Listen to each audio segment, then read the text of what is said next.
Good afternoon, everyone. Thank you for joining us again. My name is Elizabeth Pedroso. I'm the Resilience Survey Specialist for the Gentilly Resilience District. Welcome to the Zoom presentation for the Resilience Design Review Committee. Just a few things before we start this presentation. Please keep your computer and or phone on mute while the presentation and committee discussion is ongoing. The presentation will be followed by discussion of the committee members. Public comment will be requested at the end of the committee discussion. There are two ways to ask those questions. Use the chat feature to chat us a question at any point during the presentation. We will go through all the questions during the discussion at the end. The phone lines would be muted during the public comment period to allow for questions and comments from the public. Before we move to the brief agenda, just wanted to let everyone know that this meeting is being recorded, and the recording will be available on the project site no later than close of business on this Thursday. So moving on, the agenda for today, we will have the presentation from the San Antonio Green Streets Project 90 Design Progress for the Roadways, NDR 002B Roadways, the North Roadways, and the NDR 002C, the South Roadways. Then leading with the committee discussion after public comment, and then we're going to have a committee vote.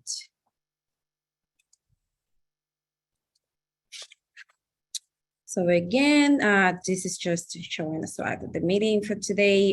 Just wanted to thank the members of the public that have joined us, and the committee members and or the designees that have joined us. Now we're going to have one to present Greg Nichols. He's new to his role, but not new to the resilience work around the city. So the director, Greg Nichols, is the director of the Office of Resilience and Sustainability. He's going to go over the Resilience Design Review Committee slide. Greg? Thanks, Elizabeth. Hi, everybody. Again, Greg Nichols, Deputy Chief Resilience Officer for the City of New Orleans. As most of you know, this committee was created by City Policy Memo 133 to ensure consistency with the city's resilience strategy.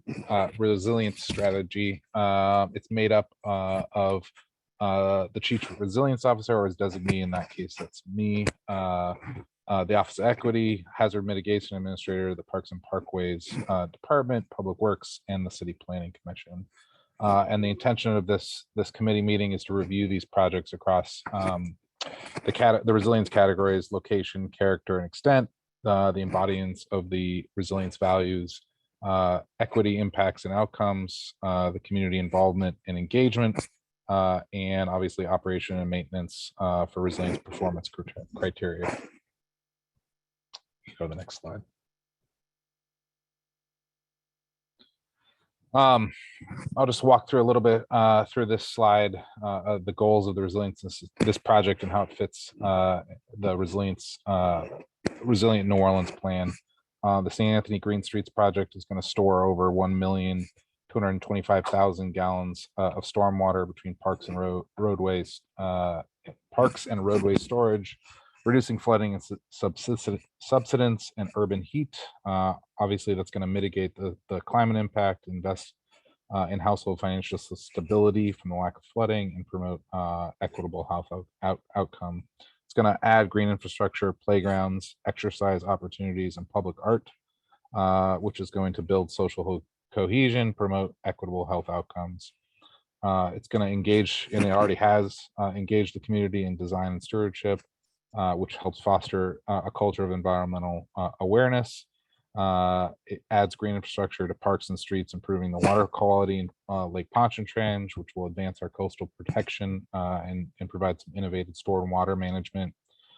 It meets DBE goals for design and sets aside low-income jobs during construction, which is going to lower barriers to our workforce participation and promote a sustainable economy. And it's going to improve biking and walking in this neighborhood, which is going to connect people and employment and their essential services. And obviously you can find out more about our resilience plans at the link below and the sites or the plans that are mentioned. Next slide. Okay, thank you so much, Greg. We appreciate that. Now I'm going to have Troy Gemfrill with the design team with Bachelor, and he's going to go over the presentation and introduce the rest of the team.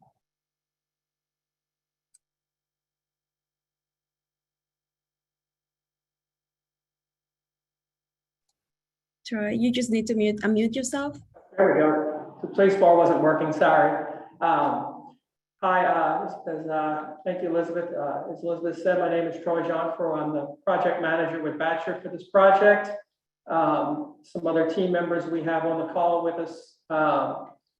Joining separately on the call is Jennifer Snape, one of the managing partners of Bachelor, and also been heavily involved in this project from the very beginning.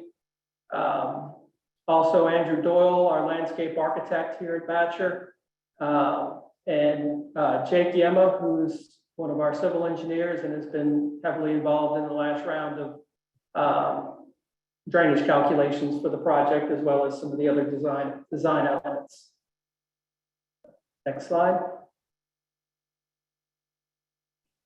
All right, just kind of a little background. As you all know, this is part of the St. Anthony, the overall Gentilly Resilience District. The St. Anthony project area is a portion of the St. Anthony neighborhood bounded by the London Avenue Canal, Allen Toussaint Boulevard, St. Anthony Street, and Mirabeau Avenue. So in the original design, up to 60%, kind of the initial priority streets were mostly Wildare and Wingate in the parks. Gatto and Fillmore. Since then, as I get to in a few slides, we had quite a bit of expansion in that, but kind of goes over some of the different people as part of the design team that have been involved in various phases of the work throughout its life, or will be involved as we move into construction also. Next slide. Give a little more background, as most of you know, most areas of New Orleans, we're well below sea level in some of these areas. The streets are in pretty poor condition, especially post-Katrina. A lot of street flooding in the area, lack of vegetation due to Hurricane Katrina, killing a lot of the trees and other things off. And then, a lot of the existing houses in the area were torn down due to Hurricane Katrina, but over the years, especially in the last few years, there's been a very big addition to new houses being built in the neighborhood, which just adds to the flooding concerns and overall concerns for the neighborhood. So some of the project goals were, of course, reducing flooding for the neighborhood, improving neighborhood recreation through the parks, and being a model for the resilient streets and parks across the city, to try and be a model for that as part of developing the plan for how the city is going to move forward. And as Greg kind of mentioned, the heat island effect to help reduce some of that, and then also reduce subsidence through some of the neighborhoods by trying to maintain and possibly raise up the groundwater elevations through these neighborhoods and not just pump everything out. Next slide. So we're currently in the final design stages. So as I mentioned, there was quite a bit of change between the 60 and 90% on this project. We've added a good bit of additional FEMA JRR funds to the project to bring in some additional streets and some additional fundings for some other things to help the work we're doing in this neighborhood with the funds we have to kind of get spread out a little more. As part of that, we did add Warrington Drive to the project, and I'll get into a map in a minute on this, but from Warrington Drive from Mirabeau to Allen Toussaint, basically that whole length of the existing project, and then some additional blocks along Rapides, Burbank, and Rozier, which are kind of the east-west, the minor east-west streets running through the neighborhood. And then also as part of that, we did debundle the project into 3 separate phases, 2 of which we'll be going over today, phases 2 and 3. And phase 1 was the parks, which is currently waiting to go to construction while we wait for the environmental. And then also since then, we had Hurricane Ida last year, which did have some impacts on the project. You know, we lost some major trees in the parks, some other trees throughout the neighborhoods. A lot of down power lines where they've gotten moved. So we're just having to make some adjustments on that and deal with some of those things. Of course, you know, a big part of this project has been the community engagement, which we've had a number of events over the years, over the life of the project, to keep the neighborhood engaged and getting a lot of input from them. And as we move towards the 90% design, we've developed some more detailed pavement and landscaping plans, better outlining the green infrastructure components, doing a more full utility plans for the project, which now, you know, includes more drainage, water, and sewer lines throughout the neighborhoods, with a more detailed drainage plan associated with that. But then also working with DPW and Sewage and Water Board to coordinate efforts for some of the other recovery road projects going on within this neighborhood. Next slide. So this kind of just shows you a little bit of some of the additional work that got added to it. And I'll get into a little detail into the phases in a minute, but as I mentioned, we've added, the biggest part of it was adding Warrington, which is along the left side of the map, all the way up from Mirabeau, all the way up to Allen Toussaint. And the parts of the project, the parts of this map on the right that are in yellow, that's another separate RR project, RR 159, which will be completing most of the rest of this part of the neighborhood, with either some full reconstruction, but some patch mill and overlay, water line replacement, and things like that. So we had a lot of conversations with them over time, over some of those additions. For instance, kind of expanding our scope a little bit more into Prentice, just because we're trying to get the drainage to the box culverts that are along Prentice, and getting it to get it to the pump station, which is at the end of Prentice, and also kind of tying in some of that drainage that ties into our main street, into our street's drainage system before it goes into the boxes. So we had some conversations between the teams on that, to kind of where the extents of some of those are going to go, and some of the same conversations along some of those smaller east-west streets as to who was going to do what work on those projects. That most of the actual intersections of the Wilton and Wickfield remained in the 159 project, just because they had a lot of water line additions that were part of those phases. So it just made more sense to have that intersection work be done into that phase.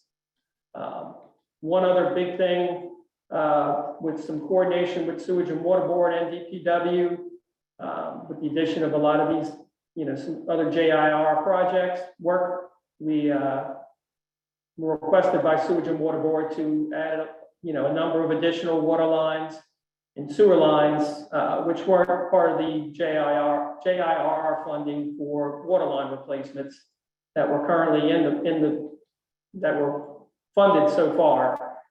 So we have added some of those replacements. We are still going back and forth with Sewage and Water Board a little bit on some of the sewer line replacements as to whether some of those will be an actual replacement, or whether they're going to want to line some of those pipes. There are a few places where I think lining is probably going to be the better option, just because of some coordination issues and other things, but we'll continue some of those conversations with them. Next slide. So this just kind of outlines, as I kind of got to the other map of where the projects are broken up. Phase one is the two parks, which are, the design is completed on those. And then the phase two north section and phase three south section, which is basically separated by Prentice Avenue, which I mentioned earlier, is you've got your main drainage culvert and main drainage canal running underneath Prentice, which will be tying into to get to the pump station at the west end of Prentice at this point. Next slide. This just kind of outlines the streets that fall under phase two, with a current estimate of probable cost that we came up with the 90% of approximately $13 million, kind of broken up into those different funding streams at this point. And with an anticipated storage of about 260,000 gallons of water within the bioswales and permeable pavers that permeable parking we plan on having throughout that project to allow for that much additional storage. Next slide. And then phase three, we will have an estimated cost of about $16 million for that one. It is a little bit bigger, more blocks than the north phase. And this work will also tie into some of the playground work that the playgrounds that we're redoing under phase one and tie into that. But we have just from the bioswales and permeable pavement, we anticipate having 350,000 gallons of stormwater storage from those as part of this, which will also tie into the storage that we're also getting from the phase one project, which is between the two parks, about another 615,000 15,000 gallons of storage within the parks, which all these will tie into to hopefully greatly alleviate the flooding through these neighborhoods during a storm. Next slide. Just to kind of give a quick example of some of the what we anticipate some of these corridors looking like during the design. This would be on the south section, close to Gatto Playground, along Wildare, kind of showing the existing conditions as they are now, and then what we anticipate after construction, with showing 15 years of growth of the trees that we're planting kind of maturing in a little bit, the rain gardens, bioswales kind of growing in a little better. Next slide. And kind of the same thing here along Wildare also, but closer to Rosary, looking to the north, that would be UNO kind of that you see out in the distance. Just kind of giving an example of kind of what some of these areas would look like a little bit. Next slide. So since our submittal of the 90% plans, we have received some comments from DPW, and we have met with them to kind of go over these and coming up with some preliminary solutions to some of those. So I just wanted to kind of bring up some of those and what we're doing to address some of those at this point. Next slide. One of the easier ones of this, we originally, through some considerations of where the design was, some of the design considerations we had at the beginning, we were planning on replacing everything with concrete pavement everywhere, regardless of what the existing conditions were. Some of that design has changed since that. It really doesn't, the pavement surface itself doesn't need to be concrete, and we were told by DPW, since at least these first couple of blocks on the south section, kind of between on Wildare and Whitfield, between Warrington and Fillmore, were existing asphalt sections. It's mostly the area kind of around the Gatto Playground were existing asphalt. They would like that to go back as asphalt pavement. So we're gonna make that change and go ahead and make those asphalt. The remaining blocks on both projects are either composite pavement or actual concrete pavement now. So it is justified to put those back as they normally would with concrete, but we will, as I'll mention a little later on, we will be looking at some alternatives that, we have the option, at least especially on the composite ones, if we want to go back with asphalt, which could be a cost saving measurement to kind of get some of the costs down on some of this. We may look at that where it's justified with some conversations with DPW as to where those may be appropriate. Next slide. Next kind of not as big a concern, but just in most areas there's a lot of sidewalks within within the neighborhood that the back of sidewalk isn't always, at the actual right-of-way line.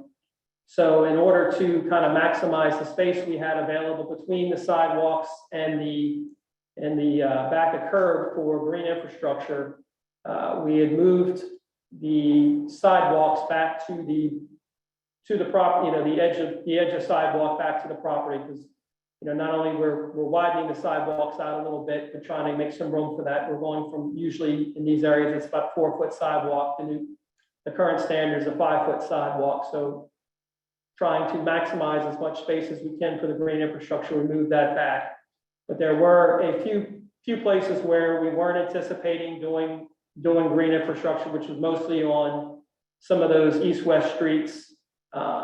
So where we could on those, where it wasn't going to really impact anything, we will move it back to the back of curb. And I guess the main reason for that, the concern of moving the back of sidewalk is at driveways and any sidewalks going back to the houses, you usually have an expansion joint kind of at the sidewalk location.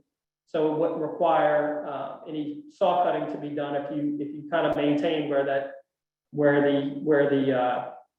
the edge of sidewalk is now, and kind of minimize the amount of removal that you have to do for that. But I think we felt that just to trying to maximize the amount of space we had, so we're getting a little tight in some areas with the amount of space we had for these bioswales and permeable parking areas, that we wanted to maximize that and utilize as much as we could on some of those. Next slide. Next big concern that DPW had was for the permeable paver intersections that we were proposing. These were mostly kind of around the park, but also at some of the other intersections that we had along Wild Air. Kind of the reason for this, not only for to accomplish the goals of having some additional drainage storage within these areas, also to try and give a cohesive aesthetic to the neighborhood. We'll have these pavers being used in some of the parking lanes we're putting throughout. So it just kind of gives a better feel to the neighborhoods, especially around the parks, to kind of give an identity to the parks with these, and also planning on using the options of these to have different colors for the pavers, that for the crosswalks that we'll have at these locations, to make those crosswalks a different color and blend it in. Next slide. And kind of the bigger concern on this, I think, is I think when a lot of people think of concrete pavers, they think of the small brick pavers that people use for sidewalks and other things, but that's not what's anticipated on this. It's a much larger, much heftier brick that's much thicker than those pavers. This allows you to have a much more robust base underneath of stone, as opposed to usually using sand under your smaller brick pavers. So this allows you to have a much stronger section that is comparable, if not exceeding the structural strength of a typical asphalt road or concrete pavement. And there are, through different manufacturers, but we have been talking specifically to one company, Pave Drain, that has used this. A couple of example photos of some places where they have used this on not only, residential streets or low impact streets, but also on some more higher demand roadways. So, we feel like this certainly could work. And as, showing it that other picture, I couldn't find an image of showing the different color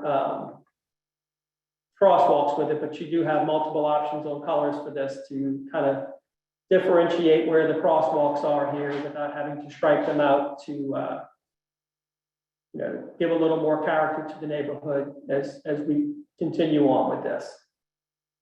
Next slide.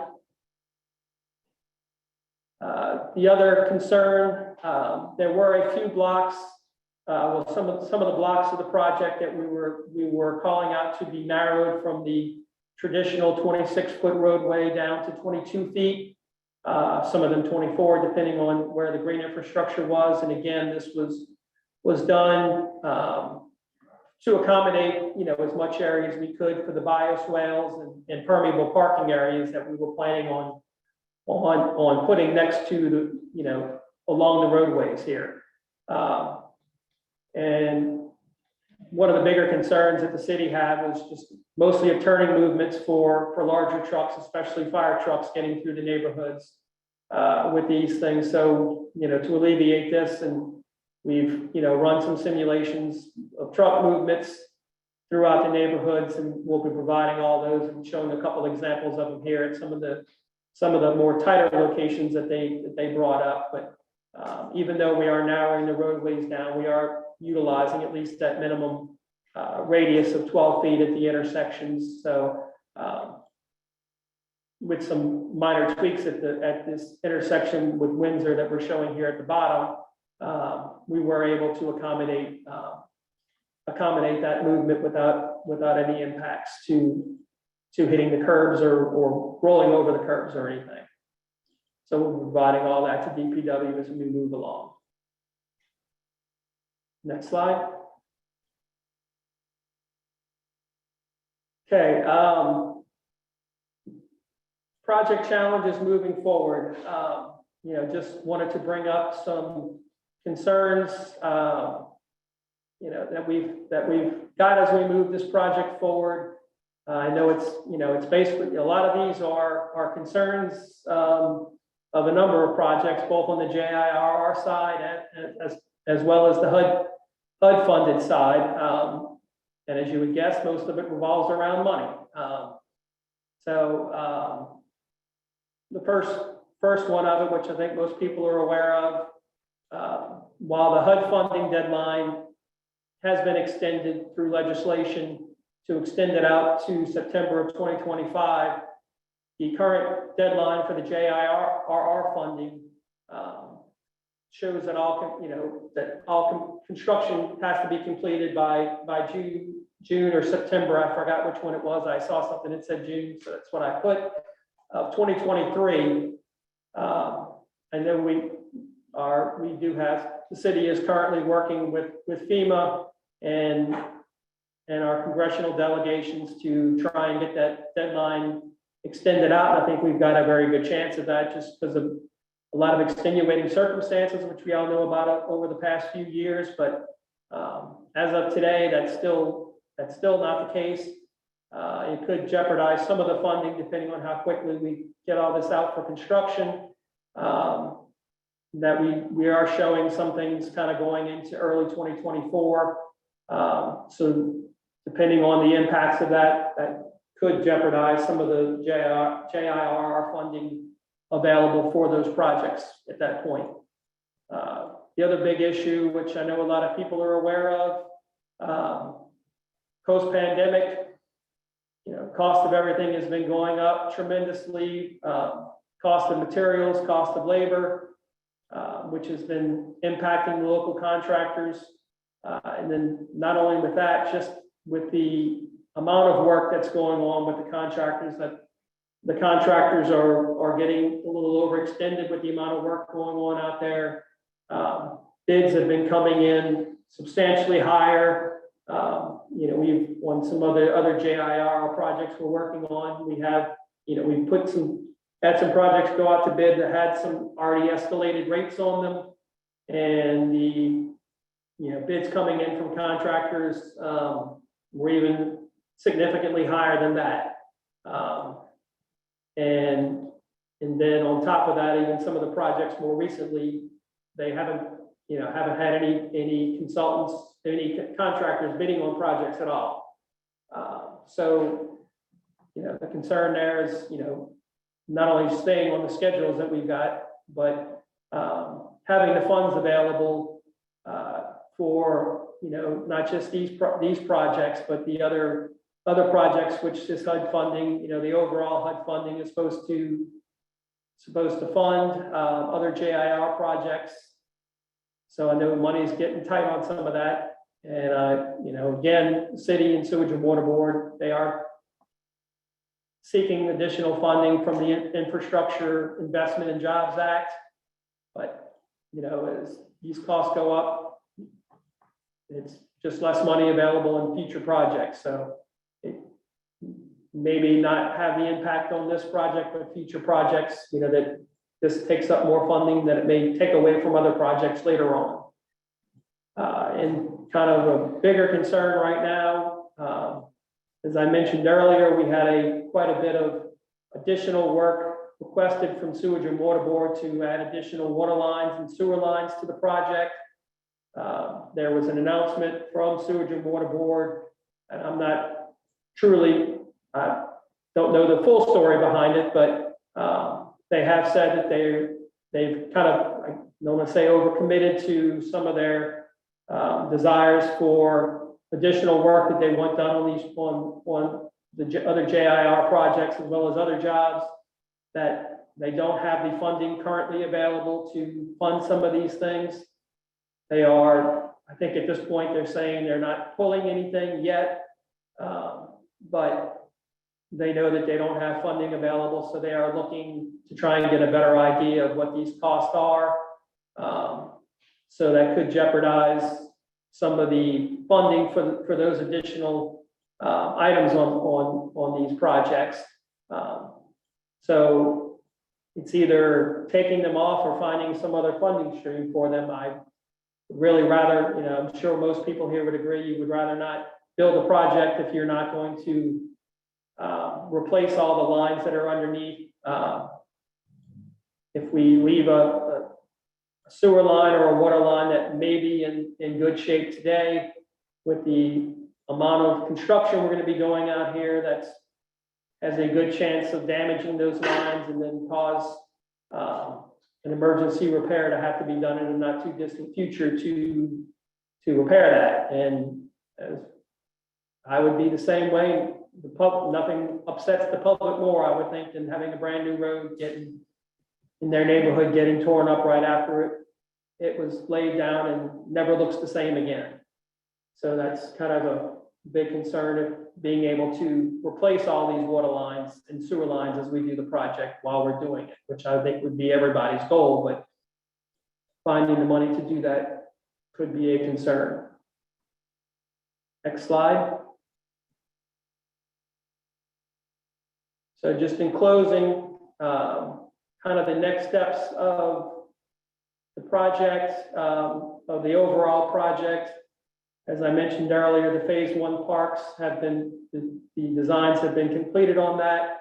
We're just waiting on the final environmental clearances to be completed on that before we advertise that for construction, which should hopefully be in the not too distant future. We'll continue our coordination efforts as we advance the design 100% with DPW and Sewage and Water Board, to ensure everybody's goals are met on this thing, and we have everybody's buy-in as we move forward. Continuing to refine the roadway designs as needed, with the design, and continue with refining drainage design, landscape designs, based on any changes that occur. Keeping up update and refining of the engineer's estimate of probable costs, possibly looking for some value engineering on the project as needed, or some other cost-saving opportunities without taking away from the intent of the project. And then, of course, continuing that community engagement effort that we've been doing, that has been very key to this project throughout. So that's the extent of the presentation, and I'll hand it back to you, Elizabeth.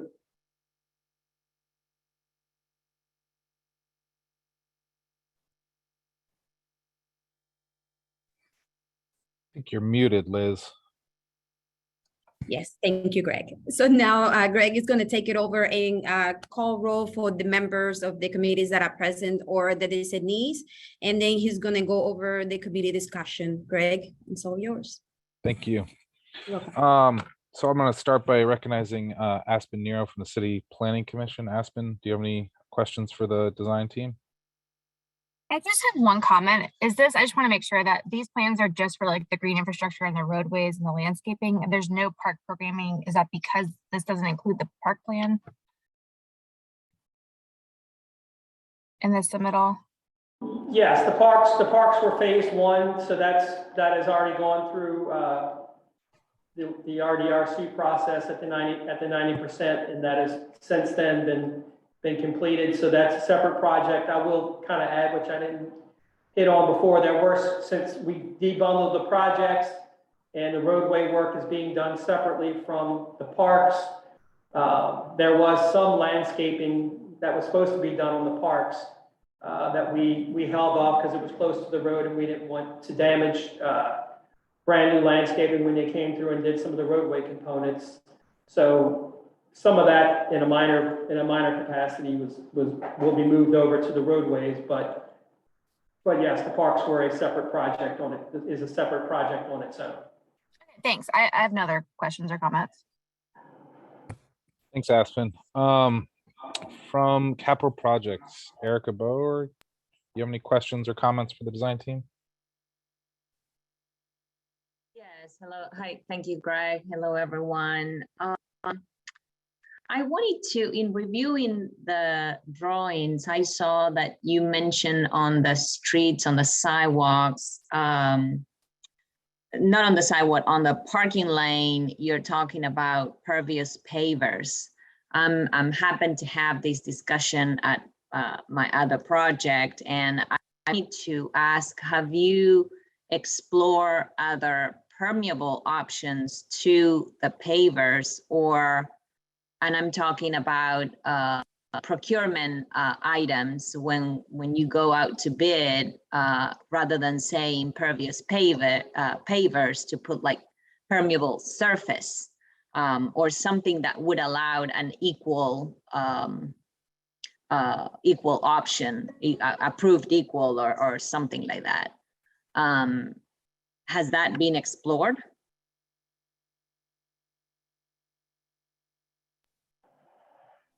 Did you want to try and answer that, or Jake? I guess I'm wondering, Erica, are you asking just so that if the pavers are too costly, there's an ability to get something instead? Yeah, like I'm looking for openness in the bidding process. Like there's no one single type that we may fall under, not necessarily a single source, because there are many providers, but we are kind of single sourcing the item, like it's a pervious paver rather than a pervious surface or something. There could be now another good option that it's being tried out, like a precast pervious concrete, like it comes in a block, it's already done, but it, I'm just looking, I'm asking for potential bidding items that we could, and especially because of changing prices with this inflation and during the pandemic. So kind of to open up the game to other equal options, equally approved options. I mean, I think the desire has been more of the pavers in the past, just kind of as I kind of mentioned earlier when we're talking about the pavers of kind of establishing that, neighborhood aesthetic to it by also putting them in the intersections. But yeah, I do understand if it becomes more costly to be looking at other options. I did actually just attend a presentation on those removable slabs of pervious concrete that you can put in It doesn't sound like they've got manufacturing in this area, but they're very anxious to get a foothold and be able to do it. And it was, did seem like a very good option and a very good possibility for use here. I was very intrigued by that. We haven't really looked too closely into any of that and looked at kind of the cost differences. I guess at this point, I wasn't sure, you know, that was going to be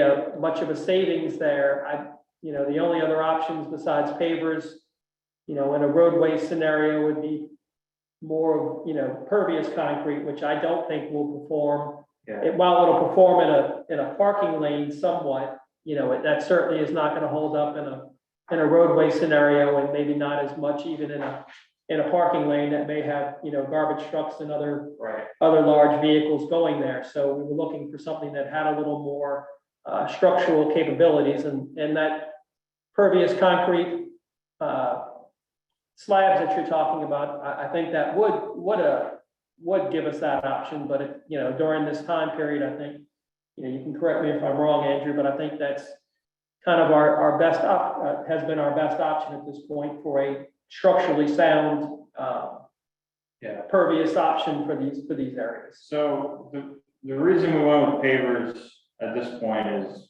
both because of the strength of them, but also because of their infiltration rate in comparison to pervious concrete. Pavers have a like exponentially higher infiltration rate even when they're partially clogged. So the maintenance that needs to be done isn't as frequent. And then the aesthetic of them, it's a little bit nicer of a look, and it distinguishes the parking lane and the crosswalks if we do those better than having pervious concrete would. That said, what we could do to address your concerns, we can look into this, is we could do a performance-based specification that states that the product used has to have X infiltration rate, so that we're not pigeonholing ourselves to a product, and instead we're using the performance of the product to determine what we get. Yeah, that would be great, Andrew. I think that opening it up in the bidding war, it's especially now with the difference in pricing and also the availability of the materials. That's an important thing to consider. Whoop. Is someone there, or that's my echo? Okay, that might be my echo. I actually heard the opposite, like the pavers kind of have a reduced infiltration rate from the little holes rather than the whole area of the slab, the pervious slab. But I would just encourage you, like you're saying, to just open open the material possibilities, because there are other things out there that could work. The same kind of question applies to the underground storage. That's I'm doing the same exercise for my project, rather than limiting into chamber storage or tank storage. Even though the specs are different, I think that vendors might be ready and willing to explore the plans once they become available and provide like to the specs that you need, the infiltration, the baffle box, or the cleaning, the filtering that it's needed to enter that storage area. With different materials varies, but I think they might be ready to make those changes in your plans if you just provide the specs rather than limiting the item name. So you can open up that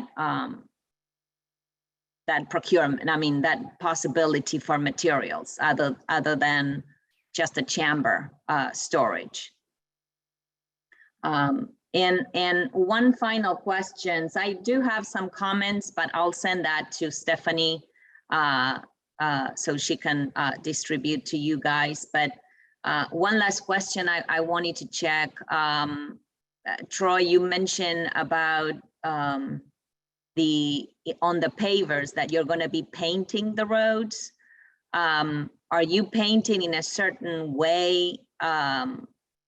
Like, did you get some guidance from DOTD? Because I'm asking the same thing for my project. And we would like to actually indicate that there's either storage underneath or there's some the permeability probably can be seen, but I want to indicate that there's some green infrastructure in that area where the pavers are or the pavement. But I'm not sure what kind of color or what kind of way could be done in order to, and also for maintenance to kind of let everyone know, hey, there's a green infrastructure here, that it's different from just a signage. So I wanted to just hear a little bit of that. Well, it wasn't that we were planning on painting anything. I was just mentioning for like crosswalks, instead of having, you know, striped crosswalks, which generally you don't have in a residential neighborhood. Just with the options of pavers, that you can get the pavers in different colors, that you have the opportunity to kind of make the area that would be the crosswalks, you can make those a different colored paver, you know, kind of differentiating, you know, the crosswalk from the rest of the roadway. So that was just something, you know, just kind of add a little more, you know, better aesthetic to the neighborhood. You know, it wasn't necessarily striping, and wouldn't be something you would have to maintain to, you know, continuously come back and stripe it, you know, 5-10 years later when the striping wears off. It would just be a different color paver for that area.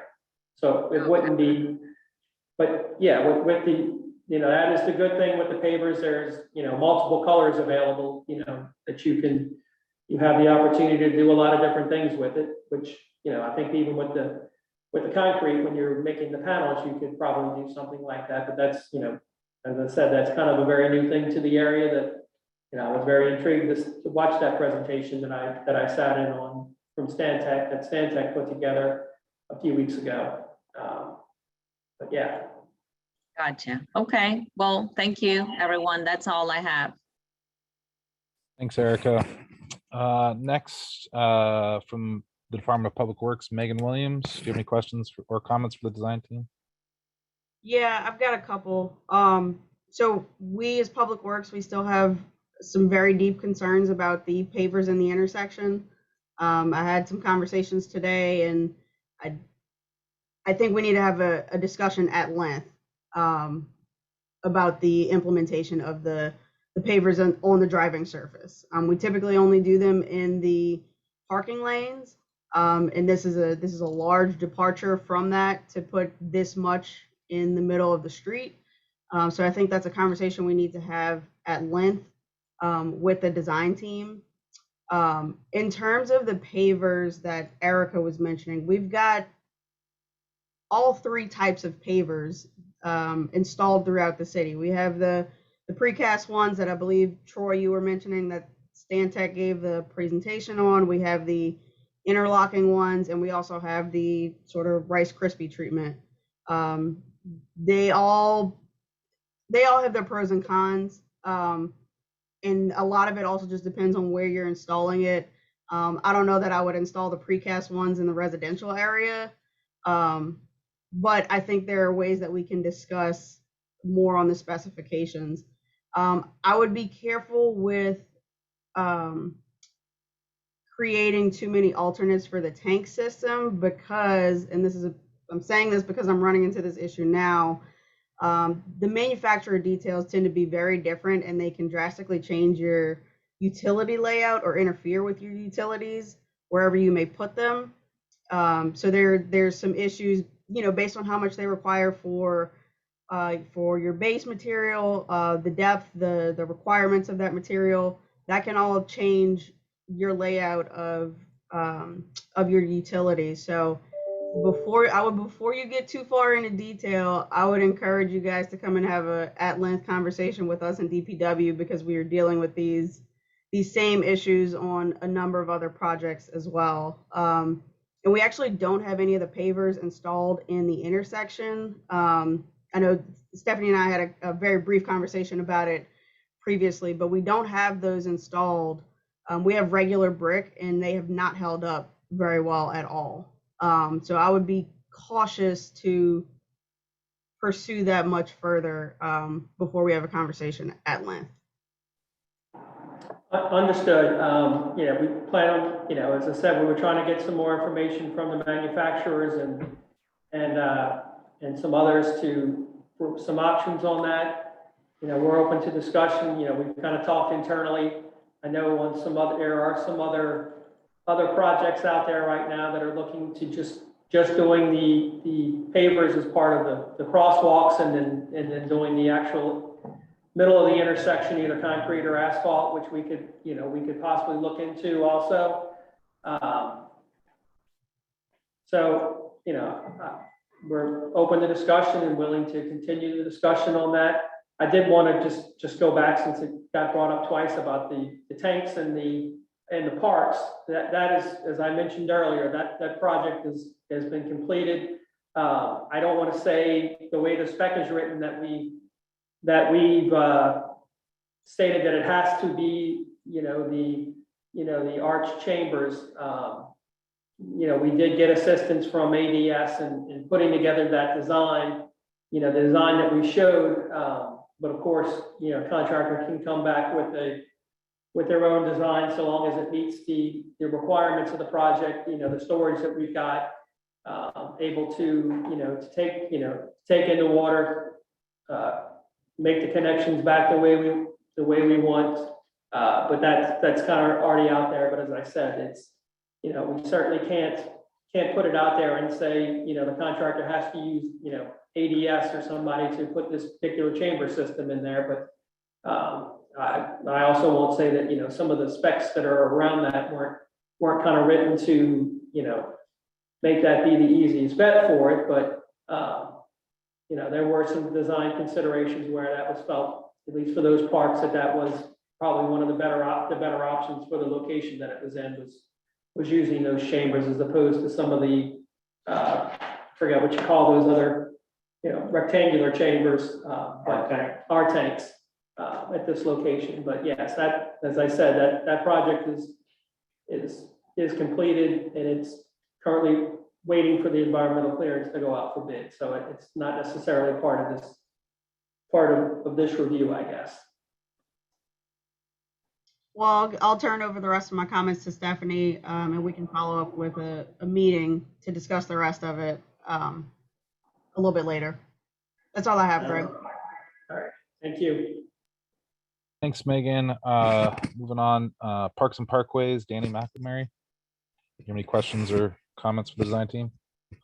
My only question is, I've actually sent in all my comments in terms of for the road work.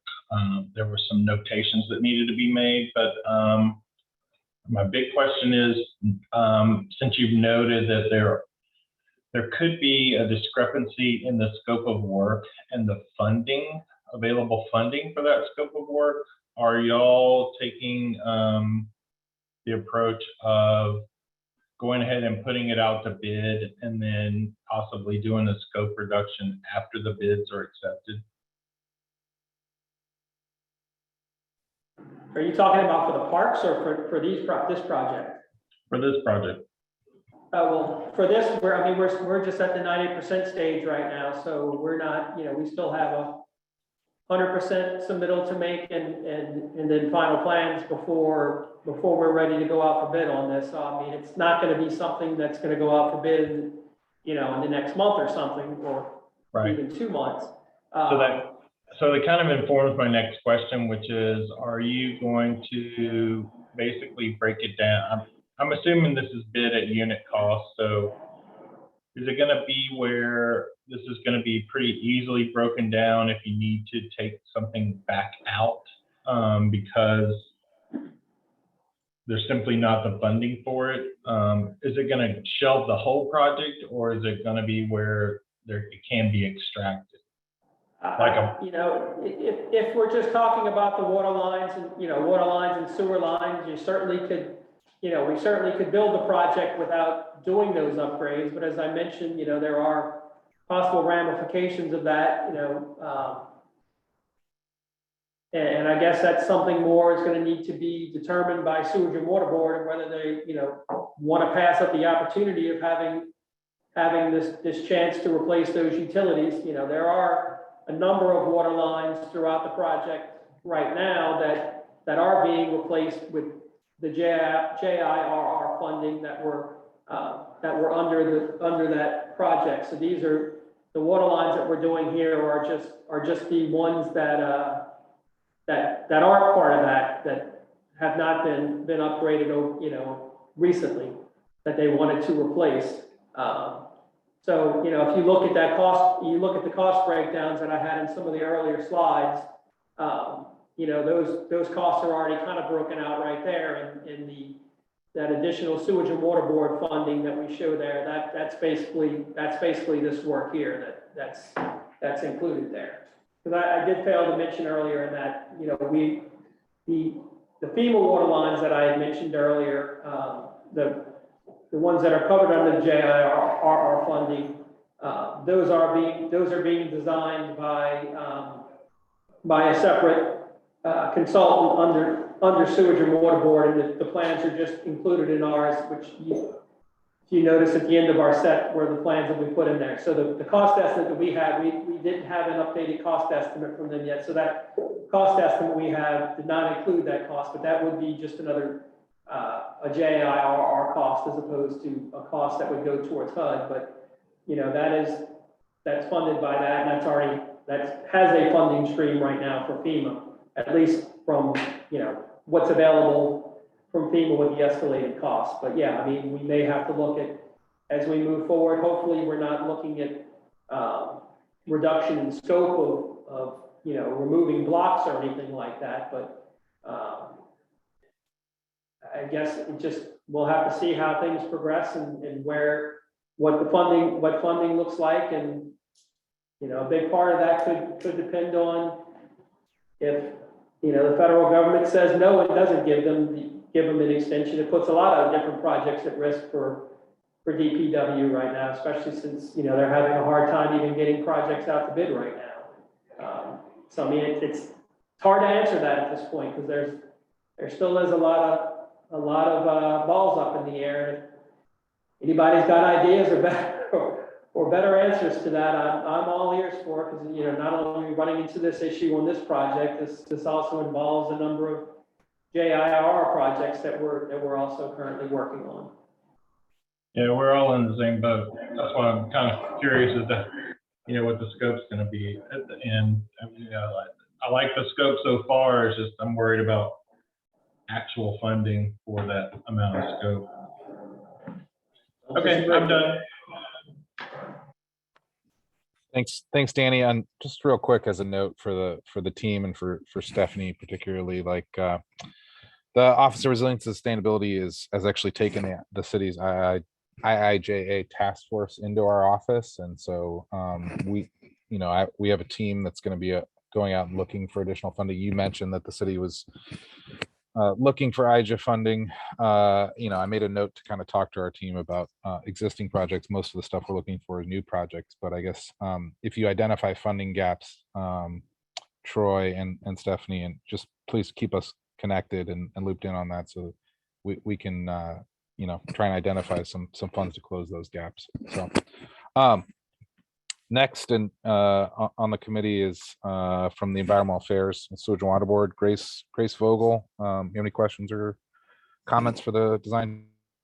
Not me personally, but I haven't connected bases with Kyle or Stephen, and that's who I'm assuming they've been working with on the engineering side. So I can't speak to them if they have any comments or lingering things they wanted to go over, but I'm fine over here. Thanks. I think that's all for the committee. Am I missing anybody, any other internal stakeholders that want to comment before we move to public comment?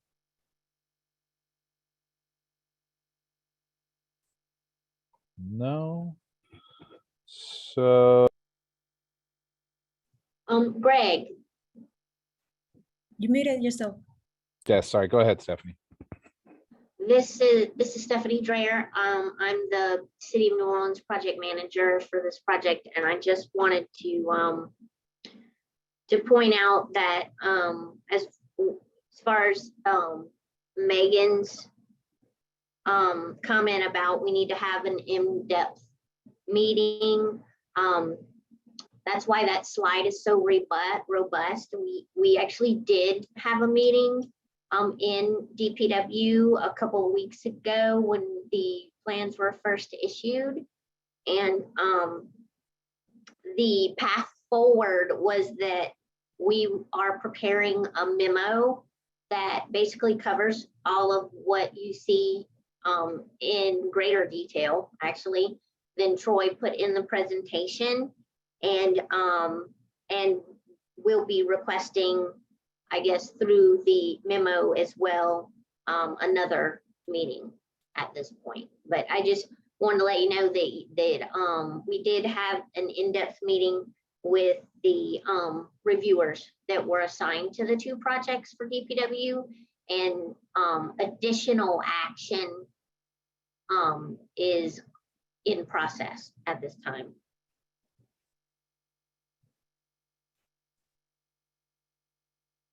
Okay, thanks, Stephanie. Are there any other city internal stakeholders that want to comment before we move on to the public comment period?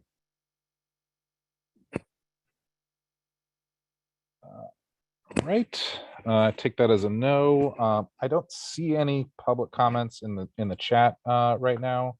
So Elizabeth, I don't know if you want to help me moderate and open it up to anybody on the call. Yes, so yeah, no questions in the chat. Now, any members of the public, you can unmute yourself and ask a question regarding this presentation.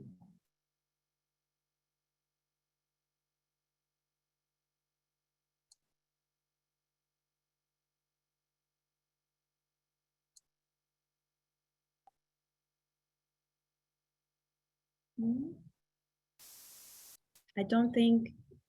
Yeah, well, Has if a we don't have question? any, we don't have any other comments, then I'll just ask the committee if they want to make a motion to move the project on to its final design phase on the condition that the comments from the committee are incorporated. I'll make that motion. This is Danny from Parkways. Thanks. In a second.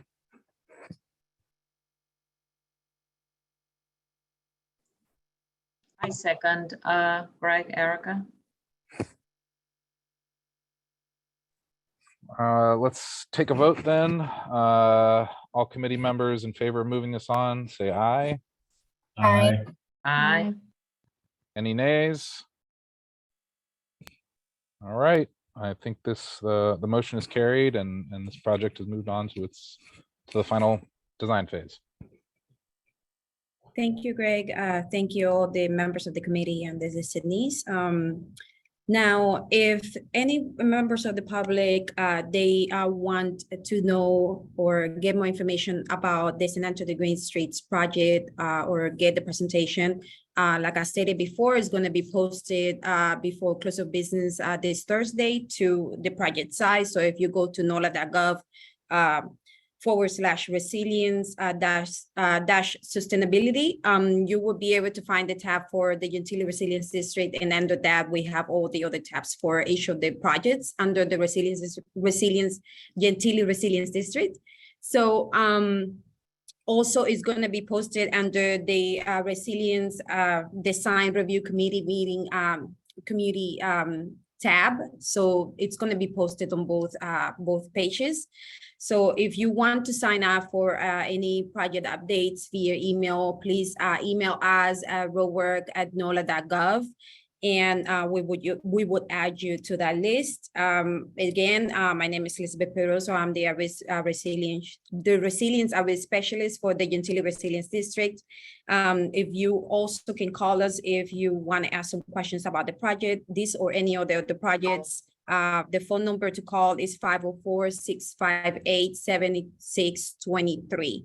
So again, thank you so much to Troy and the team from Bachelor for this great presentation. Thank you to the members of the public for joining us this afternoon. And thank you to the members of the committee as well as Greg. Thank you, Greg.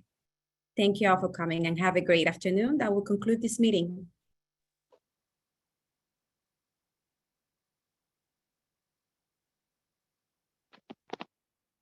RDRC for City Park. Thank you, Elizabeth. You're welcome. Thank you, everyone.